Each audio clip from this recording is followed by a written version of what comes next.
I was locked up and tried as an adult, and I was looking at a life sentence.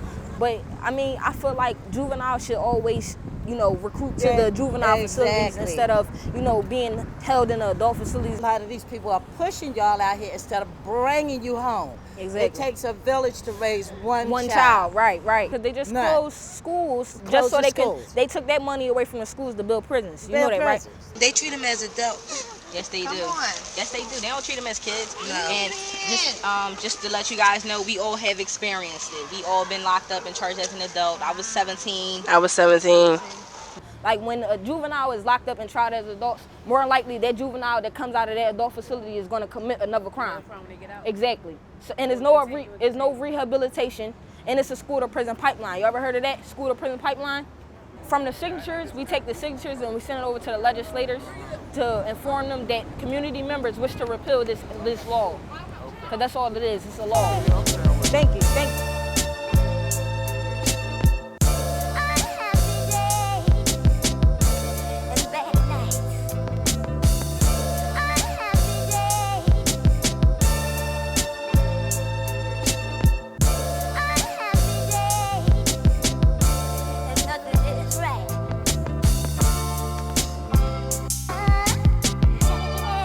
It's unfortunate because you out here in these streets and you going through a problem with another guy, another black male, and y'all shooting each other, and it's like you kill him, and you got your life, and then they catch you and you go to jail. So it's like both of y'all got to lose a life.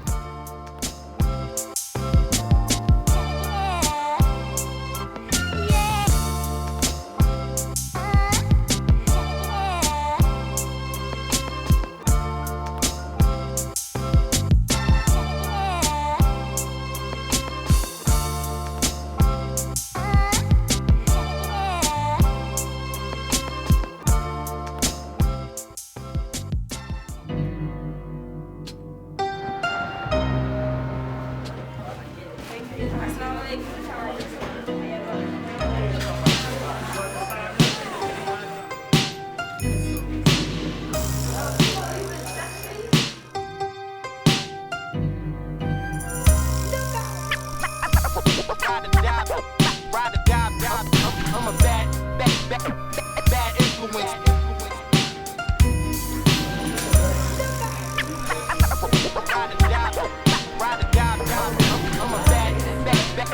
a bad influence.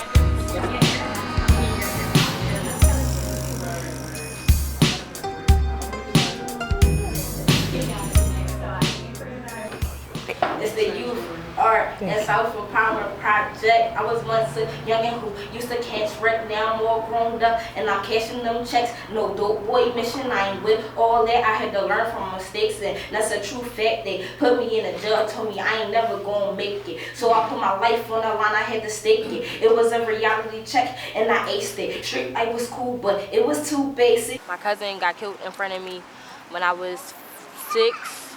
I say 6 years old. And it took me to a whole nother level because I had his blood on my t-shirt. And I'm only a child. It's like, how could you kill somebody when they with a child? Right. My cousin just fell. I fell with him. Me, I'm thinking they playing because I'm so young. Right. Like, this is when I never knew that guns could hurt. I was ruined after that. I had to go to therapy. They had me on medications. I had got sent to Daniel Boone. And you know Daniel Boone, that's up North Philly. And I had went there from 5th grade to 7th. And I'm like, yo, this school is so structured like a jail. Like, I feel like I'm an inmate. Right. I'm like, all right, well, if they gonna treat me like I'm an inmate, I might as well act like one, right? Right. So I'm like, well, I'm a wild out, you know. I started hanging with the wrong crowd.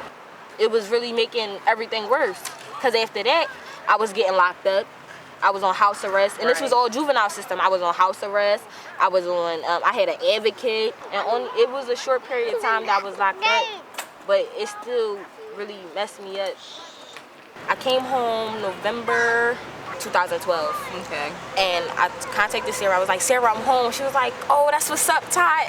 Yo, come to the office, such and such date. She gave me the date. I went up to the office. They interviewed me with Josh, J-Rock, and Sarah in the office that interviewed me. And I was so excited to work with them. Like, it was just, like, amazing because I was going through a lot when I was on, you know, in the hood. Growing up, I had it rough. But a lot of people don't know that. They just judge the outer, like, because I always try to, like, put on a front and not show my weakness. Right. Because I'm always thinking, like, you know, you can't show no soft spot or they gonna take you as sweet, you know. So growing up in the rough neighborhood, it just always been fights, drug dealing, and you know, so forth. And I learned what I saw. So I started fighting. I started smoking weed. I started hanging with a bad crowd. You know, I wasn't being a leader at that time. I was just doing what everybody else was doing. I got arrested for aggravated assault at the age of 16. And they used to come every Saturday to do art and poetry workshops. And I just got involved and was expressing my emotions, like how I feel about being in RCF, in a prison and locked in the cell for like 24 hours a day. It was a blessing for them to come and, you know, get our emotions out. Right. God will, I came home October 21st on work release. And I've been with Yas ever since. Changed my life. Are you ready for love? Why are you hiding from me? I quickly give my freedom to be held in your captivity. Are you ready for love? All of the joy and the pain, and all the time that it takes just to stay in your good grace.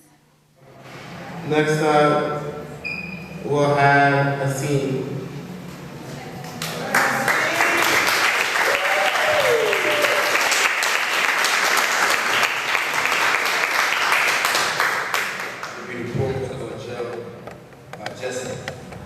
Welcome, control, level doors, and step into our world. Look past the orange jumpsuit shadows and cuffs and tell me what you see. You just see criminals, but I see more. I see people who are just a product of their environment. Could be like you, on the outside looking in. So what makes you so different? Do you think you could swallow your pride, stop passing judgments, and look at us for what's on the inside? Azim was actually my favorite uncle. We actually grew up together. Like, it's my mom's little brother, and my aunt raised all my grandmom kids, and we grew up in the same house. We slept in the same bed or whatever. Like, we spent most of our days together. Like, when he got locked up, you know, we didn't see him, of course. And then when he came home, we would always be together. Like, we was more like brothers and sisters, though. Everybody loved Azim. He was like a you know, one of the people that just like come around and get along with any and everybody. Like, everybody loved him. My uncle that got killed, Dirk, he was like, he had a job, you know, he was a family man, he took care of his family. And then he was like a role model. Like, whenever we were doing something like falling off in our school and doing bad stuff, you know, he would honor us right out, straighten us right back, and, you know, put us right back in place. So when my uncle got killed, I seen he was locked up. He came home and just was like, all the stuff that he wouldn't have did if my uncle was alive, he did it anyway, because, you know, he ain't had nobody to teach him and tell him and stuff like that.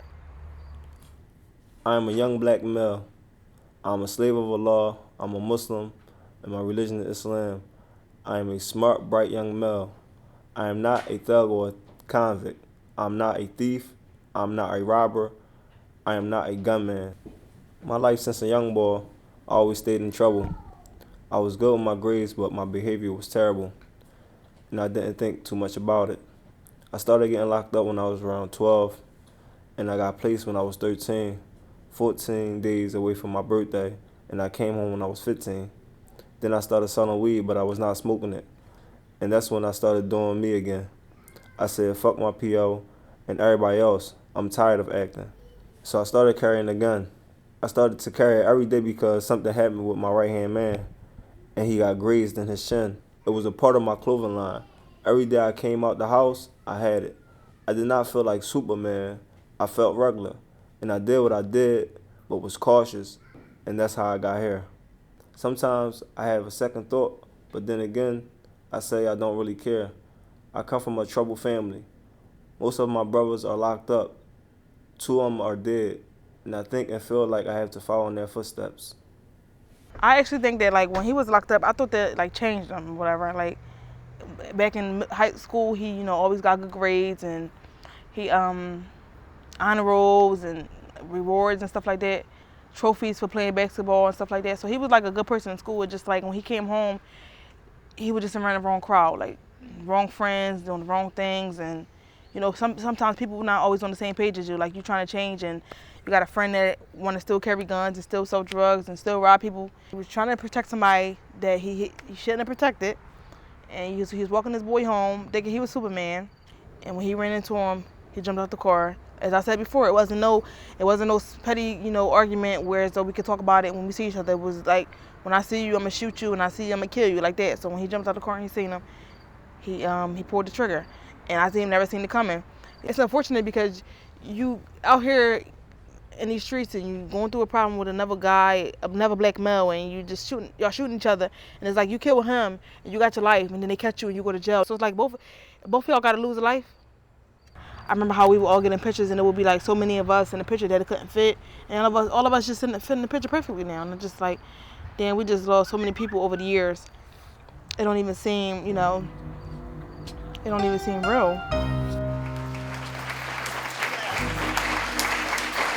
I'm going to say this and then I'm going to be quiet. We lost Charles. January 15th, 2008, I moved my family from Philadelphia because I did not want my sons to become statistics on the streets of Philadelphia. On January 15th, 2011, I was putting my son in the ground and throwing dirt on his body. You cannot move away from this problem. It crosses socioeconomics, it crosses color, it crosses. So you can't move away from this problem. So you gotta become a part of the solution. Yes, you do. My son Charles was really, really funny. He just had this spirit that attracted children and animals. Like kids just flocked to him because he had such a sweet spirit. I think ever since I can remember, he always wanted to do things with his hands. And in fact, the majority of the commercial floors at our business, Charles actually laid himself, like when he was 13 years old. And I know that his goal was to go back to school and to become a licensed carpenter and to kind of create his own business in that respect. Charles was 18 years old when he died. His only child, his son Khalif, was born 26 days after he died. But he was just really excited to be a father and really looking forward to being a father. And even before Khalif was born, he was already a good father. From the way the detectives told me, one of the young men and his friends jumped the other young man. And they thought that my son was the boy actually coming back to retaliate, when in actuality, Charles was sitting in the car with his cousin and his friend, just waiting for his sister to come out of the house. At 11:20, my phone rang, and it was my son, Dante. And Dante's crying in the phone, so of course I'm like, okay, Dante, what's wrong? And he says, Mom, Chuck was shot. And I said, Dante, stop playing. And my son's crying in the phone, and I sit straight up, and I'm just praying, and my husband's like, what's wrong? What's wrong? So I tell my husband, and my son says, he's at Einstein Hospital. And when we got to the hospital, Charles was in surgery, and we sat there. As we're going through the revolving doors, the doctor comes down from surgery. The doctor begins to go on about all that they did for Charles, and all I kept saying was, I just want to see my son. That's all I could get out of my mouth. I just want to see my son. And he said, your son didn't make it.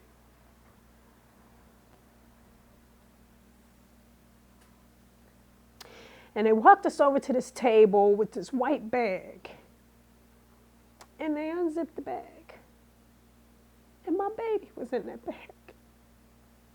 And they told me I couldn't touch him because it was a homicide. And I said, please, I need to kiss my son. At 7:15 that evening, my kids came in my room and I got off the bed and I kissed my son's neck and I said, Charles Johnson, do you know how much your mommy loves you? And when they unzipped that bag, I walked around that table to my son's right ear and I prayed in his right ear like I did when he was born. And I kissed my son.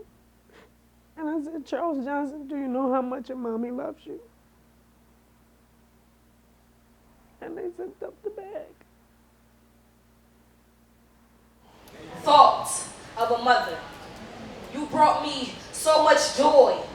Something that I can cherish and hold on to as if you were a toy. No, my little me, my sunshine, my baby boy. I lost you. No, I found you. Now you live on through me. You gave me a reason to keep moving because I once was hurt and felt like it couldn't be. Now look, see, this is a reality. All the pain and the misery, but everybody she touched in your name will relieve her from her anger. The Most High will blanket her and her family will live peacefully. You know, days I wish you could just come back to me. Nobody won in this situation.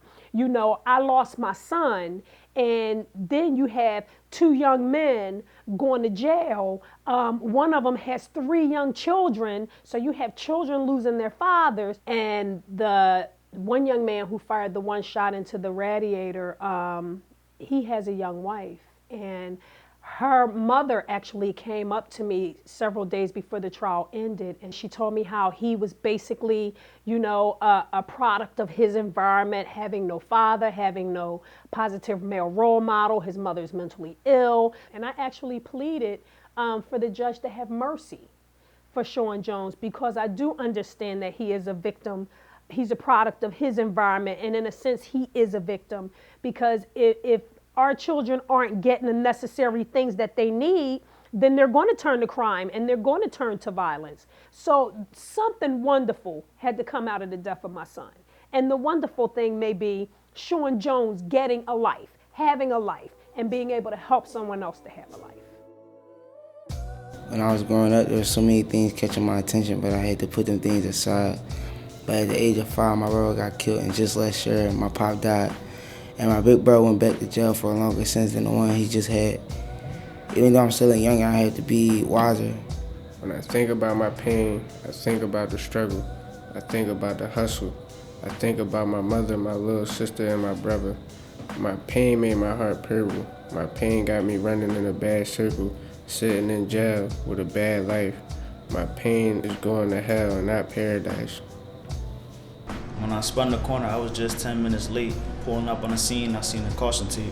Before they took you away, I got to see your face. Man, I didn't even recognize it, but at that moment, I realized it. While smoking on my Newport, that life was just too short. You were more than just my big brother. We've been together since day one, could've no one come among us. The old heads ain't trust no one but us. Being by each other's side was a must. When we hit the block, everything just got turned up. We shared more than a mother. We were more than just brothers. And we shared more than a dean. We were more than a team. I miss you, bro. Peace and paradise. My pain is the inability to have a peaceful sleep at night. The pain tears on my soul. I'm man enough not to cry, but I just might. The pain influences heavy thoughts and neglect of the world. So much pain, I begin to fantasize about my duty to this world. If I could replace my pain with anything, it would be a dream. Because if jail is going to be my life, then my life is without theme. It's like living in a war zone, and because the violence has become so common, we don't even address it, and we assume that our children are okay, but they're not. It took me over 20 years to deal with the loss of my father.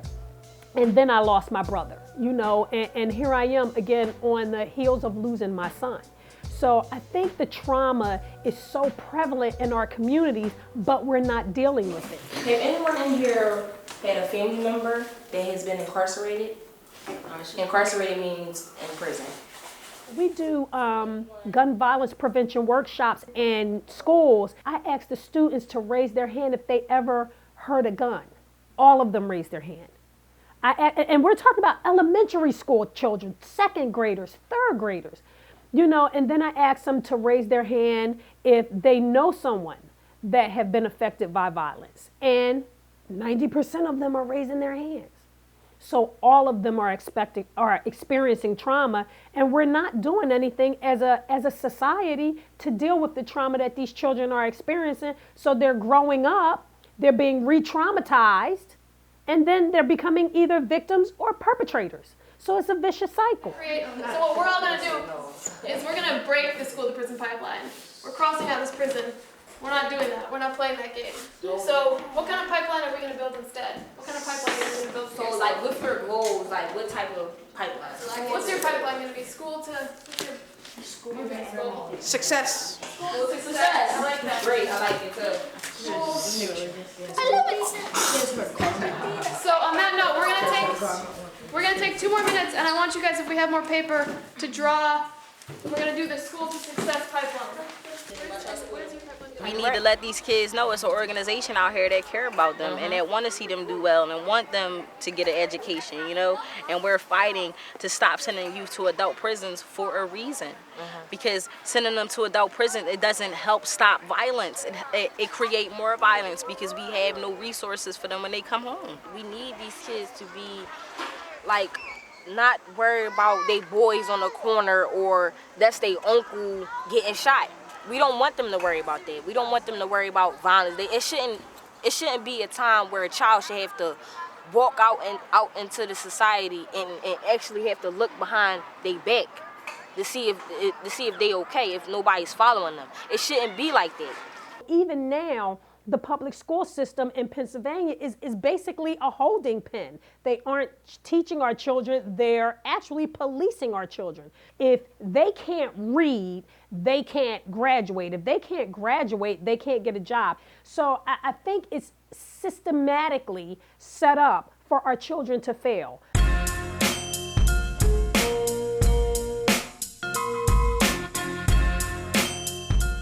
Right now in Pennsylvania, we're spending $400 million on 2 new prisons, but we're closing 23 schools. We're getting rid of 4,600 support staff. But here's the thing. At what point are we going to create good solutions for our children? Good things to help promote their well-being and to make them positive, productive, responsible members of society, as opposed to putting them in cages, putting them in facilities, and making them worse criminals than they are prior to them going in.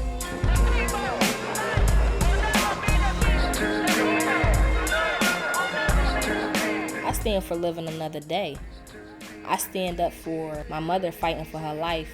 I stand up for my loved ones. I stand up for those who can't be standed. I stand strong because I have faith in myself. I stand for what I believe in. I stand for living each and every day. I stand for making sure my family good. I stand for the people who don't have money, a place to live, and food to eat. I stand for all the women that get abused. I stand for the young children who didn't have a father in their lives. What I stand for is that lost teen whose mama's biggest fear is seeing him in a coffin. I stand for that young father who wakes up every morning thinking of his daughter, but he knows life can be much harder, wishing he had just been much smarter. I stand for that youth who fell victim to the law, spending his best years behind bars, simply just missing it all, from parties to birthdays to get-togethers, even shopping at the mall. I stand for my little brother. I stand for a youngin' who grew up with only a mother. I stand for the Sunni Salafis. I stand for the people facing life who keep their heads up. I stand for a young black man. I stand for the youngins who's in need of a second chance. I stand for a person trying to put on for his hood. I stand for every person who wanted to move his moms out the hood. I stand for every youngin' who wanted to go to college, but loyalty stood in his way. I am alive. I was the tears that flowed from my mother's eyes. I was an echo that woke the night. I am the light at the end of the tunnel. I'm the dream of every black kid. I am alive. I am the gift of life.